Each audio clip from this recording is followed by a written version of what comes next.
Vous savez, quand on improvise, je peux en parler savamment parce que je ne suis pas un homme doué, sauf pour ça. C'est la seule chose pour laquelle j'avais quelques dons, j'improvisais facilement.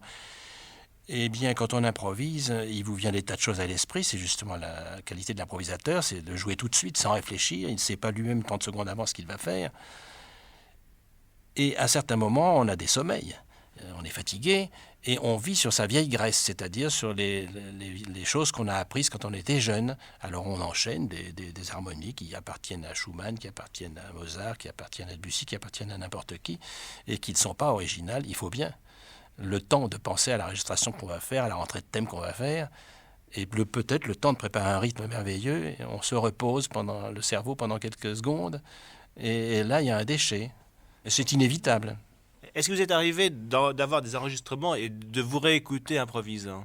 Alors justement, quand je réécoute ce que j'ai improvisé, enregistré, je suis terrifié des passages mauvais qui ressemblent, qui sont de pâles imitations d'autres auteurs. Est-ce que vous n'avez pas dit une fois qu'improviser risquait également d'user un petit peu votre faculté créatrice?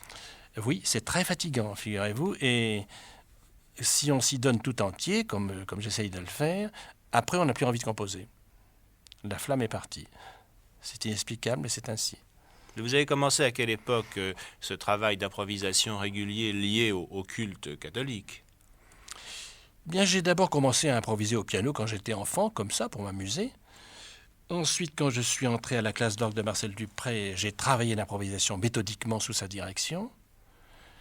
J'ai appris à faire des grands mélanges de contrepoint improvisés, à faire des fugues improvisées, à penser des straits et des divertissements improvisés, ce qui n'est pas commode.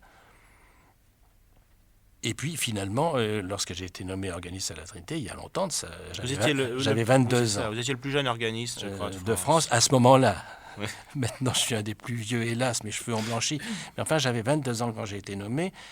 Et j'improvisais forcément parce que vous savez que dans un office, il y a des moments longs où on peut jouer des pièces écrites, mais il y a aussi des moments courts où il faut relier une invocation à une autre. Et enfin, il y a ce qu'on appelle les versets. Ce sont des moments de musique qui durent quelques secondes, où il faut donner un sens musical à quelque chose sans avoir le temps de réfléchir ni de chercher une partition écrite. Et notamment, il y avait à ce moment-là, malheureusement, ça a été supprimé depuis Vatican II pour toutes sortes de raisons, il n'y a plus de vêpres. Et aux vêpres, on chantait, comme vous savez, des psaumes. Et ces psaumes étaient précédés et suivis d'une antienne de plein chant, qui était chantée avant le psaume, avec son texte latin et son texte musical, mais après le psaume, l'organiste avait le devoir de reprendre le texte latin et le texte musical de cette antienne et de faire une improvisation dessus. Et c'était un devoir impérieux parce que la récitation d'un psaume, c'est quelque chose qui est très beau littérairement, mais qui est très ennuyeux musicalement, puisque c'est psalmodié, c'est-à-dire qu'on répète à peu près tout le temps la même note avec quelques formules finales au bout de chaque verset. Mais pendant la récitation d'un psaume, en principe, le fidèle doit méditer. Et il doit méditer sur une idée clé, sur un mot important qui se trouve dans le psaume.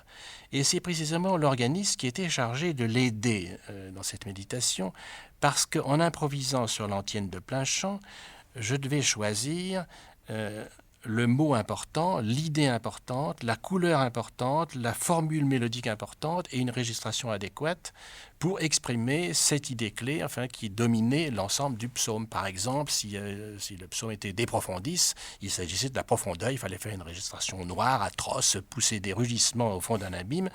Au contraire, si c'était un psaume céleste, il fallait des registrations claires, idéales, et des harmonies suaves, etc. Enfin, c'est de la musique d'opéra, ça. Si vous voulez, ça avait un côté très dramatique, mais le psaume, c'est quelque chose de très dramatique. C'est un poème qui crie, qui pleure, qui supplie, qui rugit même. Terminons sur ce sujet, si vous voulez bien, de l'improvisation du service sacré. Je voudrais savoir si, aujourd'hui encore, tous les dimanches matins, on peut vous entendre à la Trinité. Eh bien, actuellement, il y a un petit changement, j'en suis tout à fait désolé. Je joue seulement à 10h et à 11h. Pourquoi vous dites seulement? Eh bien, parce qu'autrefois, j'avais une messe de midi, dans laquelle j'improvisais tout le temps, oui. et qui était consacrée à la musique moderne. Et puis voilà, elle n'existe plus parce qu'il paraît qu'il n'y a pas assez de monde.